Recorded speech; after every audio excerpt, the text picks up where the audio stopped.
Olá, começa agora mais um MP Cidadão. E no quadro MPRJ nas redes de hoje, veja um vídeo em celebração ao Dia do Estatuto da Criança e do Adolescente, comemorado em 13 de julho. Não perca uma matéria especial sobre a exposição Coragem Dia e Noite, do artista plástico Márcio de Carvalho, que propõe uma reflexão sobre a insegurança alimentar no país. Já no quadro Por Dentro do MPRJ, você vai conferir a primeira parte de uma matéria sobre justiça restaurativa. Entenda o seu conceito e sua aplicação no âmbito do Ministério Público e acompanhe detalhes do seminário sobre o tema realizado pelo MPRJ e pelo Centro de Defesa dos Direitos da Criança e do Adolescente. Assista às participações das promotoras de justiça Roberta Rosa Ribeiro e Gabriela Lusquinhos e do psicólogo e facilitador Esley Cardoso. Veja também uma matéria sobre o mapa digital WebMap Fundações, desenvolvido pela Gerência de Análises, Diagnósticos e Geoprocessamento do MPRJ. Saiba sobre a importância dessa ferramenta com o promotor de justiça Sidney Rosa, a diretora da GADG Cristiane Ramos e o técnico da GADG Ramon Gomes. E no quadro Juridiquês, conheça o significado de jurisprudência. Está no ar para todo o Brasil o MP Cidadão. É o Ministério Público mais perto de você. A Lei número 8.069, que dispõe sobre o Estatuto da Criança e do Adolescente, é o principal instrumento normativo do Brasil sobre os direitos dessa parcela da população. Saiba mais sobre o tema no quadro MPRJ nas redes.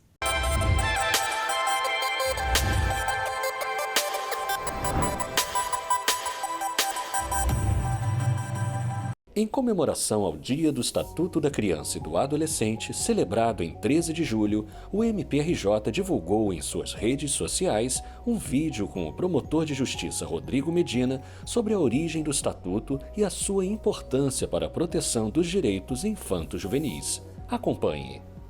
O Estatuto da Criança e do Adolescente foi criado em 13 de julho de 1990, sendo resultado de um amplo debate democrático sobre direitos fundamentais de crianças e adolescentes do Brasil, que envolveu movimentos sociais, organizações de sociedade civil, representantes de poderes, representantes do Ministério Público, além das próprias crianças e adolescentes. O Estatuto traz uma mudança de paradigma, porque foi a primeira legislação a prever a doutrina da proteção integral na América Latina, inspirada nas diretrizes e nos princípios da Convenção Internacional sobre Direitos da Criança, aprovada pela ONU em 1989. O Estatuto promoveu mudanças significativas na defesa de direitos de crianças e adolescentes, que deixaram de ser objetos de proteção para se tornarem sujeitos de direito. A justiça restaurativa busca a solução de conflito a partir do encontro entre as partes e o estabelecimento de diálogo para encontrar soluções que reparem o dano. No quadro Por Dentro do MPRJ de hoje, você vai acompanhar a primeira parte de uma matéria sobre o tema. Saiba mais sobre o conceito de justiça restaurativa e sua aplicação no âmbito do MPRJ.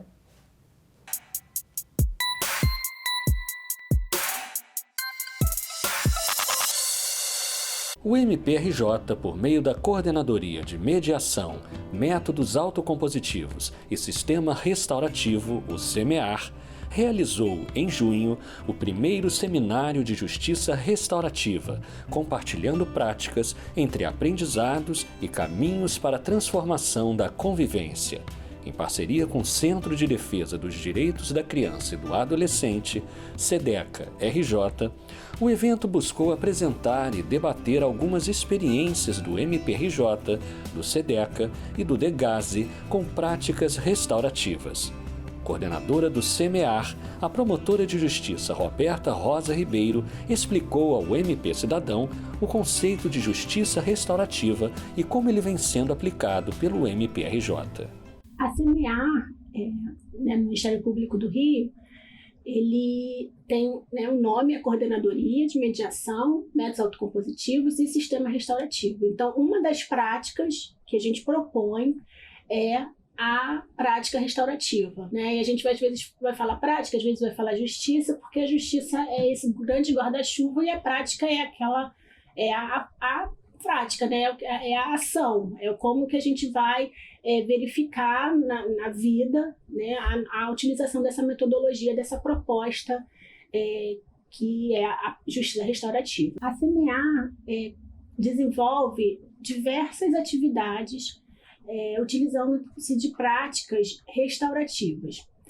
Muitos casos individuais são encaminhados pelas promotorias de justiça de infância infracional, em que a gente pode, utilizando as técnicas pelos facilitadores, técnicas de justiça restaurativa, buscando essa composição, né, entre as partes, entre os envolvidos e a comunidade, os familiares. Então, a gente tem diversas situações em que a gente utiliza situações, às vezes, de estupro de vulnerável, situações de lesão corporal intrafamiliar, porque a gente percebe que a prática restaurativa ela é muito produtiva quando a gente está lidando com situações de relações de trato continuado. Então, situações familiares em que aquelas pessoas elas vão continuar se relacionando independente, não que seja condicionante para a gente utilizar da prática, mas situações em que a gente percebe que essas pessoas têm uma relação prévia àquele ato ilícito, e que aquele ato ilícito, na verdade, é a culminância de uma situação, de uma relação já anteriormente conflituosa, a gente percebe que há um ganho muito positivo. O primeiro seminário de justiça restaurativa, realizado em parceria pelo Ministério Público do Rio de Janeiro e o SEDECA Rio de Janeiro, foi um momento de celebração do que a gente já desenvolveu de trabalho na temática da justiça restaurativa. E pensar a execução de justiça restaurativa, de colocar em prática essa metodologia, é um trabalho que precisa sempre ser feito em parceria.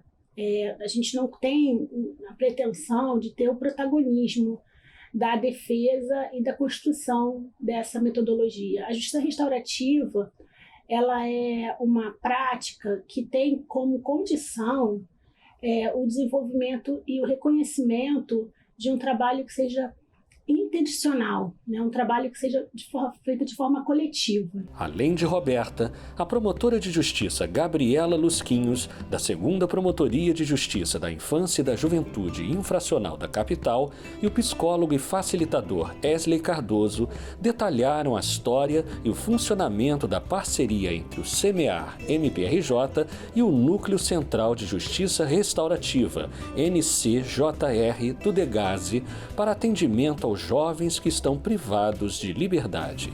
Ao MP Cidadão, eles detalharam o processo. Confira.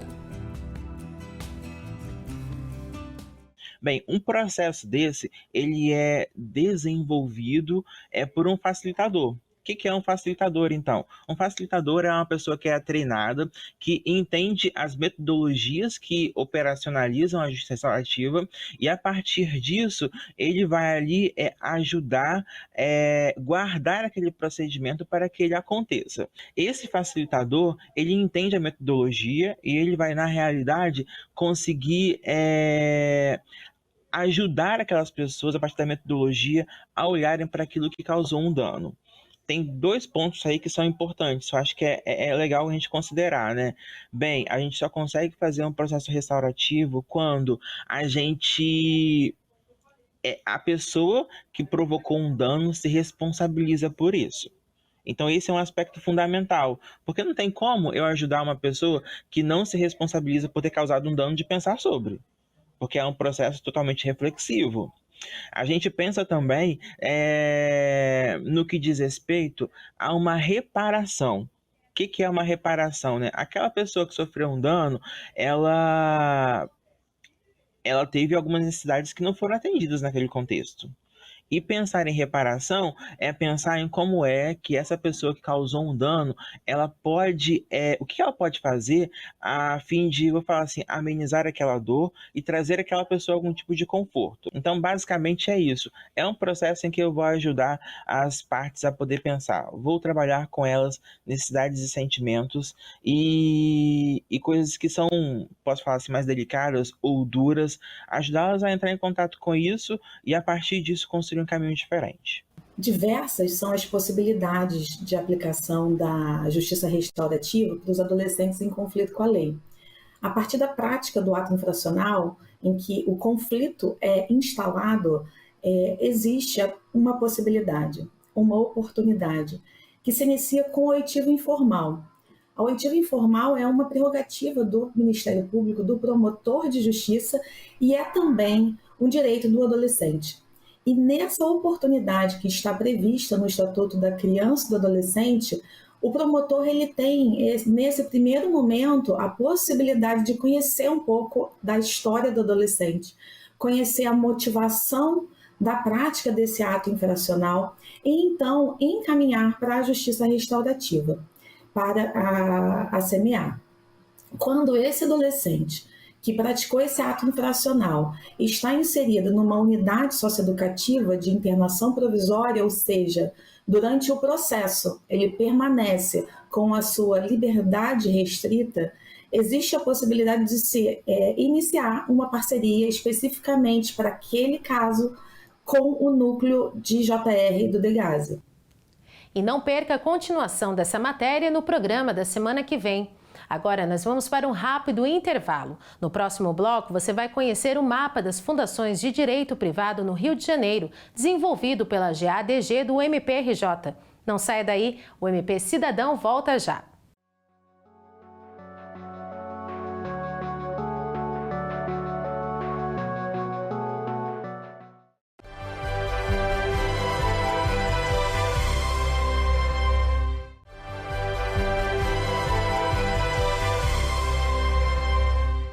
O MP Cidadão está de volta.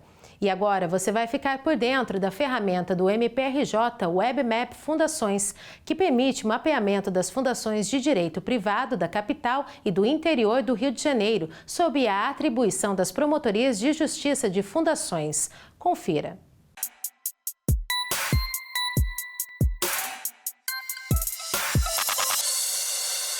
Desenvolvido pela Gerência de Análises, Diagnósticos e Geoprocessamento do MPRJ, a GADG MPRJ, o Mapa das Fundações é uma ferramenta de acesso público que permite visualizar informações georreferenciadas sobre fundações de direito privado sediadas no estado do Rio de Janeiro. O mapa digital, conhecido como WebMap Fundações, foi elaborado pela equipe especializada da GADG e entregue em março deste ano, após uma demanda das promotorias de fundações em busca de novos recursos para as atividades de fiscalização do MPRJ, otimizando as inspeções realizadas pela instituição com uma visão panorâmica das principais características das fundações em território nacional. Assessor da Secretaria-Geral de Planejamento Institucional, o promotor de justiça Sidney Rosa explica como a ferramenta vem sendo utilizada. O WebMap Fundações é um sistema moldado a partir de uma demanda das promotorias de fundações, onde os promotores conseguem visualizar em mapa todos aqueles equipamentos, todos aqueles estabelecimentos, onde eles exercem a sua fiscalização. Esse sistema já era uma demanda das promotorias de fundações, ele foi criado a partir da própria concepção das promotorias, de como analisar as fundações, que tipo de classificação elas deveriam seguir. E a partir disso foi inserido, esses dados são inseridos num sistema chamado ArcGIS, e é possível a partir disso que os promotores visualizem graficamente, através de um mapa, todo o seu objeto de fiscalização ali, ou seja, o conjunto de fundações que ele vai fiscalizar. Essa visualização auxilia os promotores na medida em que eles podem classificar cada uma dessas instituições segundo critérios próprios, por exemplo, critérios de risco, de fiscalização, risco alto, risco baixo, risco médio, e assim eles podem pautar as prioridades do seu atuar fiscalizatório. Atualmente, o acesso desse sistema é apenas para as promotorias de fundações. Isso não impede que no futuro outras promotorias possam também ter acesso a esse sistema, mas é claro que hoje, a partir de uma demanda das promotorias de fundações e a partir dos critérios que eles próprios utilizam, é um sistema que é útil a essas promotorias. O principal objetivo, que é trazer dados georreferenciados no WebMap, foi alocado para uma equipe que aqui na GADG é multidisciplinar, atuando em conjunto o grupo de Geografia, Núcleo Técnico e Design. Essa é uma ferramenta de visualização de dados, é um WebMap que georreferencia as informações das fundações de direito privado do Rio de Janeiro, da capital e do interior. Ela tem como principal objetivo permitir o uso interativo, o manuseio interativo das informações sobre essas fundações e ela também tem a vantagem de otimizar as inspeções realizadas pelas promotorias com atribuição desse tema e permitir também uma visualização bastante objetiva de vários atributos dessas fundações, como a finalidade, a data da última inspeção e também o endereço. Aqui, o usuário, quando acessa o link, ele é uma ferramenta de acesso fechado, de acesso restrito. O usuário vai ser direcionado para uma página em que será necessário inserir login e senha, e depois a ferramenta abre com essa interface, com as informações da última atualização, algumas informações gerais sobre a aplicação, um link que pode redirecioná-lo para um manual de uso, em que o passo a passo para o consumo da ferramenta está bem descrito, documentado. E, finalmente, aqui a gente consegue ver o mapa dentro da própria ferramenta ou com a opção também de abrir uma aba exclusiva para o mapa. O mapeamento ele tem um campo de busca, em que o usuário pode pesquisar pelo nome da fundação ou pelo endereço. Nós temos também opções de filtro, um atributo que foi de interesse das promotorias, e nós temos também a opção de zoom out, zoom in e a própria localização do usuário, onde ele estiver.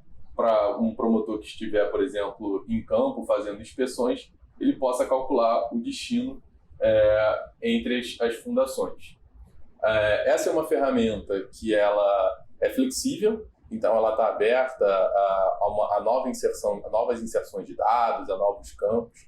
O Inquérito Nacional sobre Insegurança Alimentar no contexto da pandemia de Covid-19 é um estudo desenvolvido pela Rede Brasileira de Pesquisa em Soberania e Segurança Alimentar, que reúne dados sobre a escalada da fome no Brasil. Segundo a pesquisa, mais de 33 milhões de brasileiros estão passando fome atualmente.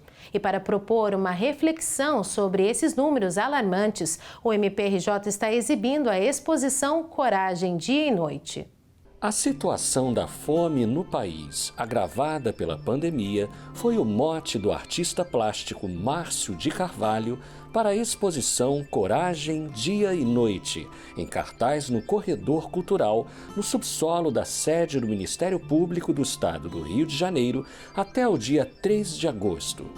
A inauguração do evento, em 11 de julho, contou com a presença de membros e servidores que foram conferir de perto as obras de Márcio, baseadas em dados do Inquérito Nacional sobre Insegurança Alimentar no contexto da pandemia da Covid-19 no Brasil. A exposição é sobre nós, sobre as pessoas, então ela fala dessa acessibilidade da luta do dia a dia, e ela traz também essa reflexão do que a gente pode fazer para melhorar. Eu não só quis trazer a questão da forma mais pesada, mas sim de uma forma poética também, justamente para que possamos refletir sobre essa questão e agir. Então a exposição é uma ação. Coordenadora-Geral de Promoção da Dignidade da Pessoa Humana do MPRJ, órgão responsável por promover a exposição, a Procuradora de Justiça Patrícia Carvão ratifica a importância de abrir os olhos para a causa. É uma forma da gente jogar luz sobre um tema de relevante importância, que é a questão da fome, da insegurança alimentar. É importante despertar a empatia e sensibilizar o olhar de todos nós para uma temática tão importante. Também presente no evento, o Procurador-Geral de Justiça, Luciano Matos, endossou a fala de Patrícia e reiterou que a fome e a insegurança alimentar são temas caros à atuação do MPRJ. É uma honra muito grande o Ministério Público do Estado do Rio de Janeiro estar recebendo essa exposição aqui na nossa sede. A exposição, além do belo trabalho artístico de autoria do Márcio de Carvalho, é também um tema de extrema relevância, é um tema que deve ser objeto de nossa atenção, cuidado, e de muita reflexão. E o trabalho, e os trabalhos, melhor dizendo, trazem esse importante tema ao debate. Através da arte, a gente poder fazer uma reflexão sobre esse tema, e o Ministério Público, evidentemente, pela sua natureza, pelas suas funções, não poderia estar afastado de um debate sobre insegurança alimentar. Durante a exposição, além de todos poderem apreciar os trabalhos e participarem dessa reflexão coletiva, estaremos também arrecadando alimentos não perecíveis para doação das pessoas que estão enfrentando esse grave problema. Então participe, venha conhecer aqui a nossa exposição na sede do Ministério Público do Estado do Rio de Janeiro. Você sabe o que é jurisprudência? Confira agora a explicação no nosso quadro que descomplica a linguagem do direito para você. Fake news. Ainda sem legislação, punições por conteúdos falsos não são uniformes.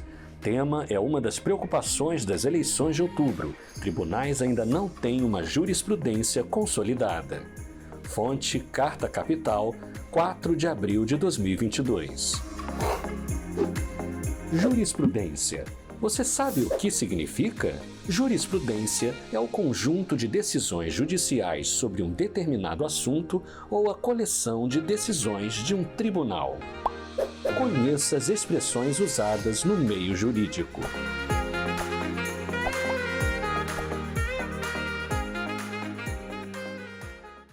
E chega ao fim mais um MP Cidadão. Para não perder nenhuma notícia do Ministério Público do Estado do Rio de Janeiro, siga a instituição nas redes sociais que estão aparecendo no inferior da tela.